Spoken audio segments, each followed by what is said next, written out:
Mon amour pour l'argent m'a mené dans les bras d'un ritualiste, et ma vie n'a plus jamais été la même. Je m'appelle Amina, et je suis une jeune femme béninoise, originaire de Cotonou. J'ai toujours rêvé de réussir, d'avoir de l'argent, de m'offrir tout ce que je voulais sans jamais avoir à me soucier des factures ou des contraintes financières. Très tôt, j'ai compris que l'argent était la clé de tout dans cette société.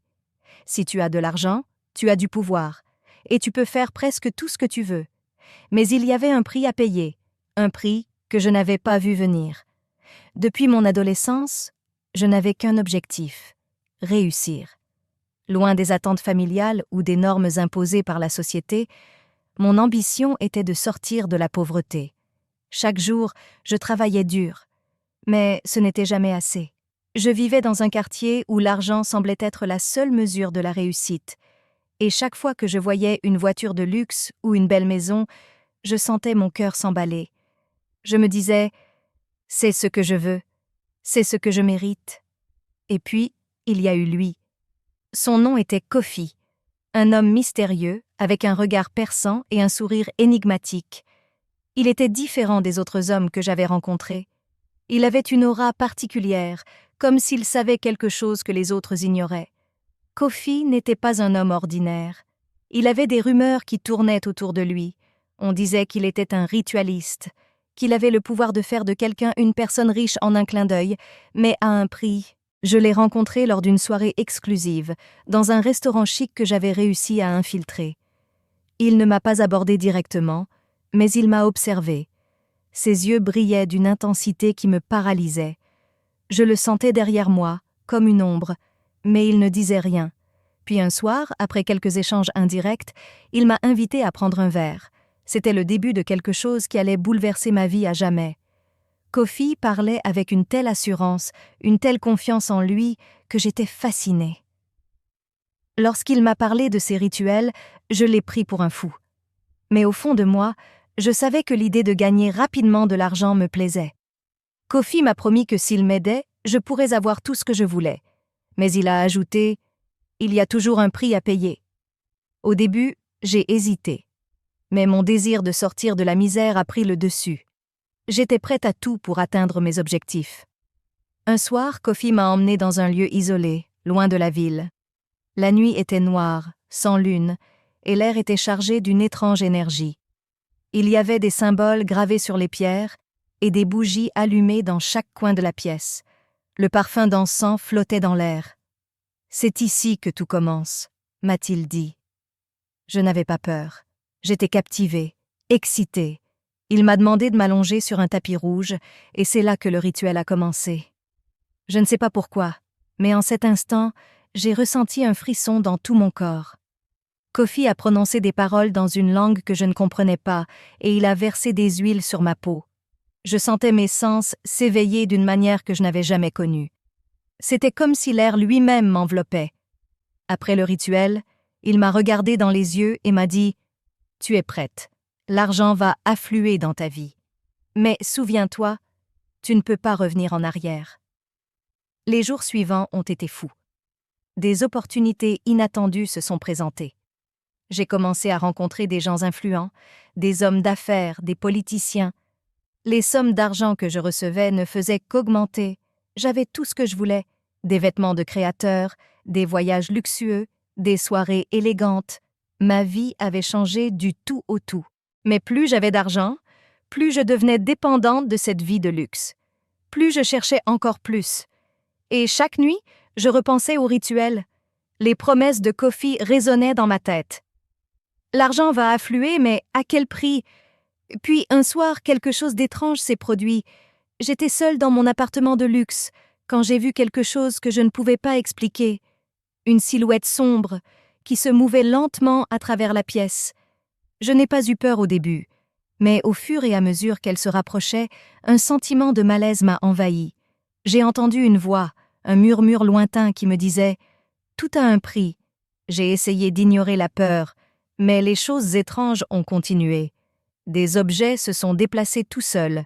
Des rêves bizarres ont envahi mes nuits, et chaque fois que j'avais plus d'argent, un vide étrange semblait s'installer en moi. Je ne savais plus où j'en étais. L'argent avait envahi ma vie, Mais à quel prix? Je me suis retrouvée à courir après quelque chose que je ne pouvais plus toucher, une richesse qui semblait de plus en plus irréelle, et Kofi, lui, il était là, silencieux, mais toujours présent dans les recoins sombres de mon esprit. Les jours ont commencé à se fondre dans une même routine étouffante. L'argent continuait de couler à flot, plus que je n'aurais jamais imaginé. Pourtant, plus ma richesse augmentait, plus une sensation de malaise grandissait en moi. C'était comme si je devenais une étrangère dans ma propre vie.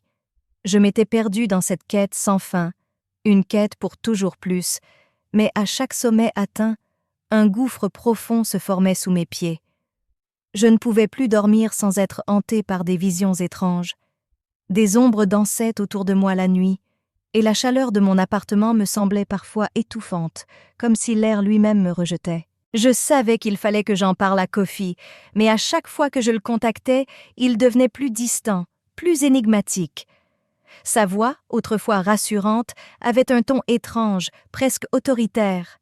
« Tu as ce que tu voulais, Amina, » disait-il. « Tu as franchi un seuil, mais tout a un prix, et tu dois savoir ce que cela signifie. » Une rencontre qui allait tout changer. Un soir, alors que j'étais assise dans mon salon, seule, je reçus un message de Kofi. Il m'avait demandé de le retrouver dans un lieu secret, un endroit dont il m'avait parlé lors du rituel, un vieux temple, perdu au milieu de la forêt, à des kilomètres de la ville. Je n'avais pas hésité. Quelque chose au fond de moi m'appelait à y aller, comme si c'était la seule option pour échapper à l'inconnu qui me rongeait. Le trajet fut long, la route sinueuse, mais je n'avais pas peur. Peut-être avais-je trop confiance en ce que Kofi pouvait m'apporter.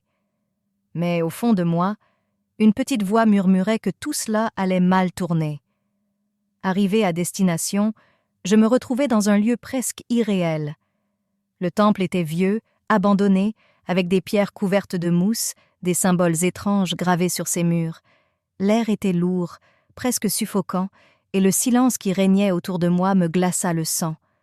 Kofi m'attendait, debout devant l'entrée, les yeux brillants d'une lueur étrange. Il n'avait plus l'apparence rassurante qu'il avait autrefois. Il semblait changer. Il s'approcha de moi et, sans dire un mot, il posa une main froide sur mon épaule. « Tu as voulu l'argent, Amina, mais l'argent te possède désormais. » Je le suivis à l'intérieur du temple. Le sol était recouvert de poussière et de sable, et des bougies allumées dans des récipients en ferraille jetaient des ombres dansantes. Mais ce n'était pas cela qui me perturbait.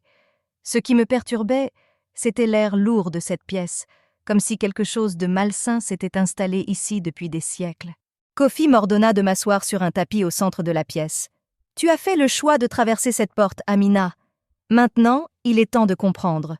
Le véritable prix de ce que tu as demandé, tu ne l'as pas encore payé. » Il sortit alors un petit sac de cuir de sa poche. À l'intérieur, des objets que je ne pouvais pas identifier. Des pierres sombres, des herbes séchées, des morceaux d'os. Kofi les étendit devant moi, tout en murmurant des mots incompréhensibles dans une langue que je ne connaissais pas. Puis il me fixa, et je lus dans ses yeux une détermination glaciale. « Le rituel que tu as déjà subi t'a donné de l'argent, mais il y en a un autre, un dernier. Ce rituel n'est pas pour la richesse, Amina, c'est pour l'âme. » Je pouvais sentir mon cœur battre plus fort. Qu'est-ce qu'il voulait dire par l'âme? Ce n'était plus qu'une simple question de fortune. Je voulais savoir ce qu'il me cachait. Mais quelque chose en moi, cette intuition étrange, me disait que cette soirée serait décisive. Kofi m'expliqua que l'argent que j'avais obtenu ne venait pas d'un simple coup de chance. Il provenait d'un échange. Un échange que personne ne voyait, mais qui se produisait dans l'ombre. Tu as donné quelque chose de précieux pour ce que tu as aujourd'hui, mais il est temps de payer la véritable dette. Je n'avais pas compris immédiatement. Je pensais qu'il parlait d'une transaction normale, mais lorsque je vis son regard, j'eus un frisson. Ce n'était pas un simple paiement. Il m'expliqua que mon âme était désormais liée à ce rituel, que l'argent que je recevrais à l'avenir ne serait plus qu'une illusion, un piège. Chaque centime gagné, chaque bien acquis, nourrirait une partie de moi qui finirait par me consumer. Je voulais fuir, mais j'étais piégée. Comment revenir en arrière? Tout ce que je croyais vouloir, Tout ce que j'avais acquis avait un goût amer désormais. Les ombres de ce temple semblaient s'étirer autour de moi, comme des mains invisibles qui tentaient de m'attraper. « Il est trop tard, Amina », murmura Kofi, en se rapprochant de moi. « Mais tu peux encore choisir ce que tu veux devenir. » L'atmosphère devint de plus en plus lourde. Mon corps se paralysait. Devais-je continuer sur ce chemin avec ce prix à payer, ou abandonner la richesse et tout ce que j'avais gagné, revenir à une vie plus simple, mais libérée de cette emprise sombre? Avant que je puisse répondre, les lumières vacillèrent. Des bruits étranges se firent entendre dans la pièce, comme si les murs eux-mêmes réagissaient à ce que je pensais. Alors, j'entendis cette voix, faible mais omniprésente. « Il est trop tard pour toi, Amina. Mais il n'est jamais trop tard pour ceux qui viennent après toi. » Les mots résonnaient encore dans ma tête, comme un écho lointain. « Il est trop tard pour toi, Amina. Mais il n'est jamais trop tard pour ceux qui viennent après toi. » Je me sentais prise au piège. L'air autour de moi était plus lourd, plus oppressant. Chaque souffle devenait difficile, comme si la pièce elle-même voulait m'engloutir. Kofi se tenait devant moi, son regard figé sur moi, l'expression de son visage impassible. Pourtant, une part de lui semblait presque satisfaite, comme s'il savait exactement ce qui allait se passer. « Tu vois, Amina, » commença-t-il d'une voix basse, « tu as cherché à posséder tout ce que tu voulais. Mais la vraie question est, qu'est-ce que tu es prête à sacrifier pour cela ? » Je voulais lui répondre, lui dire que je ne voulais plus de tout ça, que l'argent n'en valait pas la peine. Mais mes lèvres étaient scellées. Je n'arrivais plus à prononcer un mot. Un malaise profond envahissait mon corps. Je sentais que quelque chose de sinistre m'entourait, comme si ce rituel m'avait lié à des forces invisibles que je ne pouvais pas comprendre. Kofi s'approcha lentement de moi et, d'un geste presque trop calme, posa sa main sur ma tête. À ce moment-là, une vision me traversa l'esprit. J'étais de retour dans ma maison luxueuse, assise seule dans mon salon, entourée de biens matériels. Mais quelque chose n'allait pas. Les objets, les meubles, les vêtements semblaient se décomposer devant mes yeux. La peinture des murs s'effritait, les lampes vacillaient comme si elles étaient sur le point de s'éteindre. J'entendis des voix, des murmures lointains, comme un chœur d'ombre qui me cherchait. « Qu'as-tu fait de ton âme, Amina ?» Je sursautai et me rendis compte que je n'étais plus dans la maison. La vision s'était dissipée et j'étais à nouveau dans le temple, les yeux fixés sur Kofi. Mais cette fois, un frisson glacial parcourut ma colonne vertébrale. « Tu sais ce que cela signifie, » me dit-il. « Tu as déjà pris beaucoup. Mais il est temps de payer. Ce que tu vois, ces visions, c'est l'avenir. Ton avenir, Amina. » Il y eut un silence lourd, puis il continua. « Chaque décision, chaque désir que tu as nourri t'a rapproché de ce moment. Si tu choisis de partir maintenant, tu perdras tout, l'argent, la richesse, les opportunités. Mais tu seras libéré, ta conscience, ton âme, elles seront enfin libres. » Mon cœur battait la chamade. Une partie de moi voulait fuir, repartir, laisser tout ça derrière moi. Mais une autre partie de moi se battait pour garder ce que j'avais acquis. Cet argent, ces relations, ce pouvoir, était-ce vraiment tout ce que j'avais gagné au prix de mon âme? Mais à l'idée de tout perdre, j'étais terrifiée. Si je retournais à ma vie d'avant, serait-ce un retour à la pauvreté, à l'incertitude? Mais il y avait aussi cette autre question, plus effrayante encore. Si je restais, si je continuais à accepter ce pacte, à quel prix mon âme finirait-elle par payer? Kofi observa mes hésitations avec une lueur presque amusée dans les yeux. « C'est un choix qui n'est jamais simple, Amina. Mais il est le seul que tu aies à faire. » Au fur et à mesure que ces mots se tissaient dans ma tête, je sentis une sensation étrange. Une pression sur mon esprit, un poids de plus en plus lourd, comme si mes pensées étaient aspirées dans un tourbillon, une spirale descendante. Une vision fugace apparut, celle d'un autre homme semblable à Kofi, m'offrant un autre type de richesse. Mais celui-là n'avait pas son regard perçant. Il n'avait pas cette puissance. Non, lui, il avait une lumière, une aura rassurante. Et pourtant, dans cette vision, il me souriait, mais je pouvais voir qu'il me tendait la main dans un geste de manipulation. Était-il une autre figure du même monde sombre, ou une possible sortie? Fais ton choix, insista Kofi, mais sache que peu de personnes choisissent de revenir une fois qu'elles ont goûté à la puissance. Le vent soufflait fort autour de nous, les bougies vacillaient, et les symboles sur les murs semblèrent se tordre, se déformer, comme si le monde entier était en train de changer sous mes pieds. Je voulais m'échapper. Mais au fond de moi, une voix, faible mais insistante, me disait de prendre un dernier regard autour de moi. Et c'est à cet instant précis que je vis une silhouette dans l'ombre, au fond de la pièce. Elle était là, immobile, et observait tout, comme une présence silencieuse qui n'avait pas dit un mot depuis le début du rituel. Kofi tourna légèrement la tête et la silhouette disparut dans l'obscurité.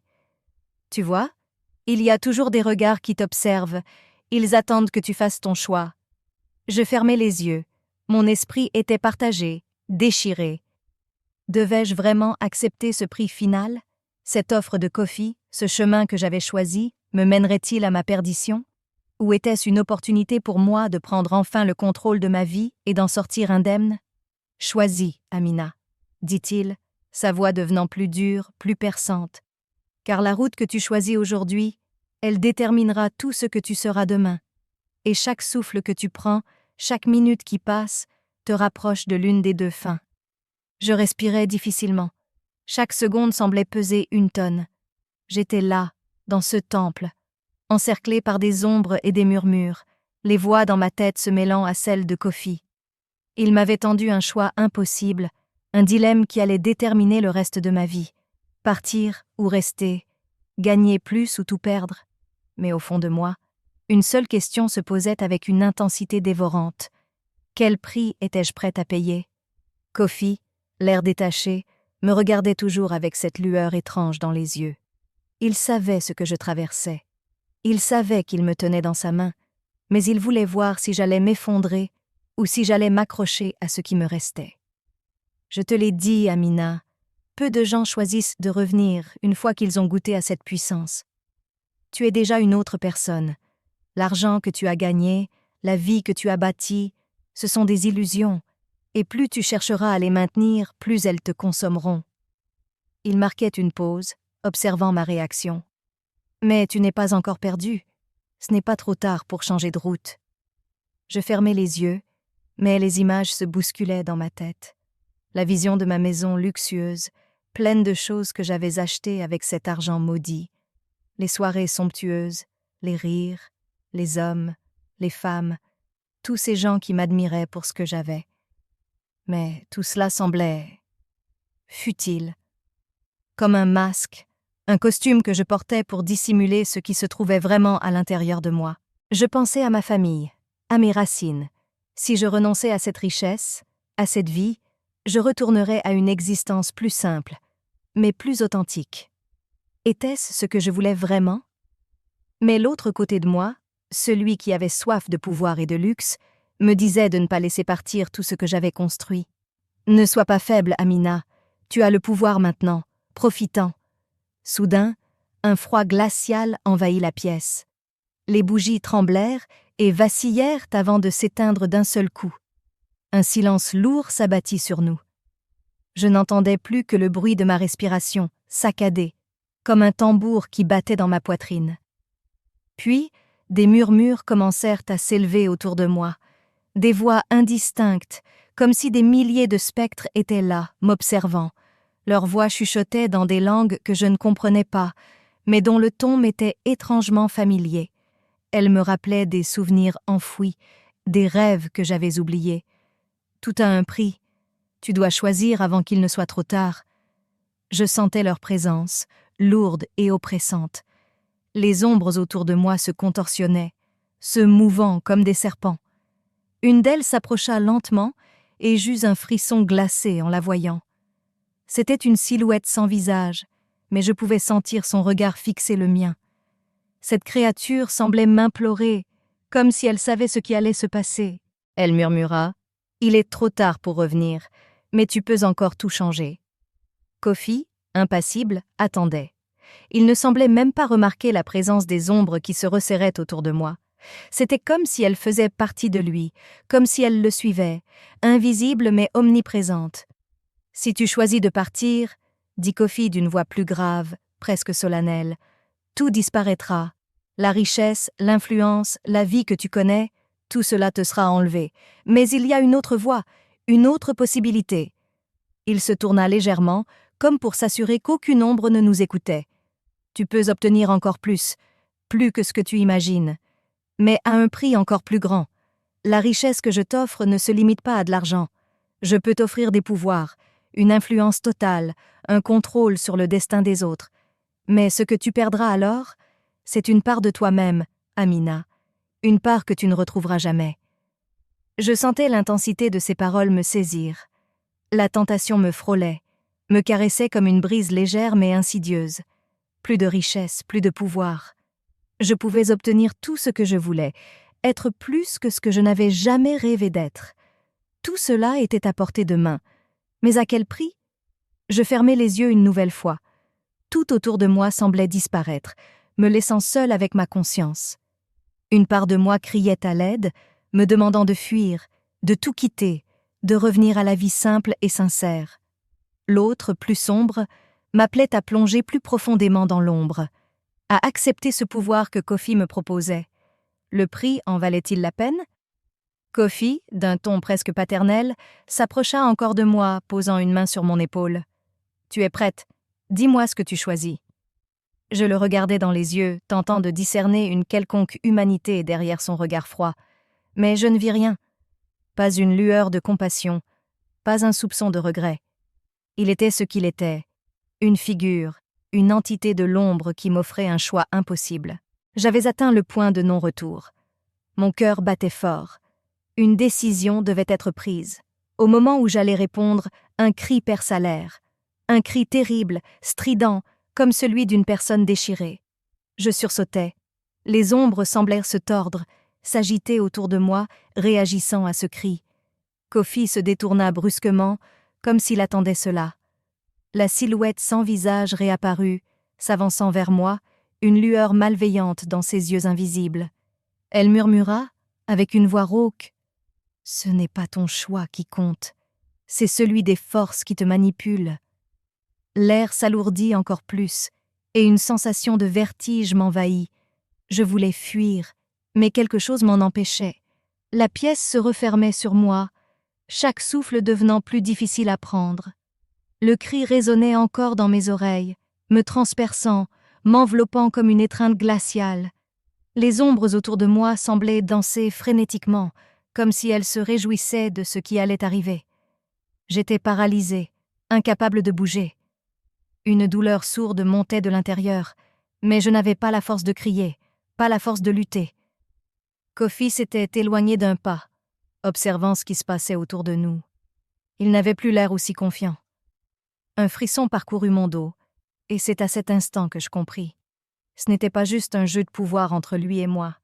Ce rituel, cette quête de richesse, cette obsession pour l'argent, tout cela avait ouvert une porte vers quelque chose de plus grand, de plus ancien. Des forces au-delà de ma compréhension m'étaient désormais liées. La silhouette sans visage se rapprocha encore. Ses mouvements étaient lents, mesurés, mais chaque pas semblait plus lourd que le précédent, comme si le sol sous elle s'effondrait à chaque instant. Elle s'arrêta juste devant moi et murmura à nouveau, sa voix semblant provenir des ténèbres. « Il est trop tard pour revenir, Amina, mais il n'est pas trop tard pour accepter ce qui t'attend. » Je n'arrivais plus à penser. Mon esprit était envahi par des images de tout ce que j'avais accompli grâce à l'argent, mais aussi de tout ce que j'avais perdu, des amis, des relations sincères, de ma propre âme, peut-être. J'avais cru que la richesse pouvait combler le vide en moi. Je croyais que l'argent me protégerait, que la fortune m'offrirait un sens à cette vie chaotique. Mais c'était faux. C'était une illusion. Je savais que je devais faire un choix, celui de ma vie ou de ma perdition, de mon âme ou de mon pouvoir. Mais était-ce vraiment un choix? Tout semblait contrôlé par des forces que je ne pouvais pas comprendre. Et alors, comme un éclair, une pensée traversa mon esprit. J'ai fait ce choix il y a longtemps. Chaque décision, chaque désir m'a conduite à ce moment précis. Il n'y a plus de retour en arrière. Je pris une profonde inspiration, fermant les yeux pour faire face à ce qui allait arriver. Peut-être que, pour la première fois depuis longtemps, Je devais accepter que ma quête de pouvoir n'avait fait que me rendre esclave de quelque chose de plus grand que moi. Kofi tourna lentement la tête, m'observant. Je pouvais voir dans ses yeux qu'il savait ce qui se passait dans mon esprit. Il avait vu ce moment arriver, ce moment où la vérité éclaterait. Il n'avait jamais voulu m'emmener sur le chemin de la richesse, mais sur celui de l'oubli, celui où l'âme se perd pour toujours. « Tu as compris, n'est-ce pas ?» me dit-il d'une voix froide. « Tout ce que tu as vécu, tout ce que tu as cru avoir gagné, n'était qu'un piège. L'argent ne t'a jamais été donné, il t'a été pris, et il est temps de régler la dernière dette. » Un frisson glacé me traversa, mais quelque chose en moi se brisa à ce moment-là. Une force nouvelle, une lumière vacillante, émergea en moi. Ce n'était pas une lumière brillante, éclatante, mais une lueur fragile, celle de la vérité. Cette vérité que j'avais ignorée, enfouie sous les couches d'ambition et de désir matériel. Je faisais face à ma propre folie. Je ne voulais pas plus de pouvoir, plus d'argent. Je voulais juste être libre. Je tournai lentement la tête vers la silhouette sans visage qui se tenait toujours devant moi. Je choisis d'abandonner, dis-je d'une voix tremblante, mais déterminée. Je choisis de tout laisser derrière moi. Kofi se contenta de sourire, un sourire triste et presque satisfait. Il se tourna vers l'ombre, comme s'il attendait une réponse. Le silence qui suivit était lourd, presque irréel. Puis la silhouette sans visage tendit une main glacée vers moi. « Alors, tu acceptes ton destin. » D'un geste presque imperceptible, l'ombre se fondit en moi, m'envahissant d'une froideur extrême, comme si elle absorbait mon essence. Une douleur indescriptible envahit mon corps, chaque fibre de mon être se déchirant. Mais au fond, je savais que c'était la fin du cycle, le moment où je devais rendre ce que j'avais pris sans en mesurer le prix. Soudain, une lumière éclatante envahit la pièce, balayant les ténèbres. Les ombres se dissipèrent dans un cri d'agonie.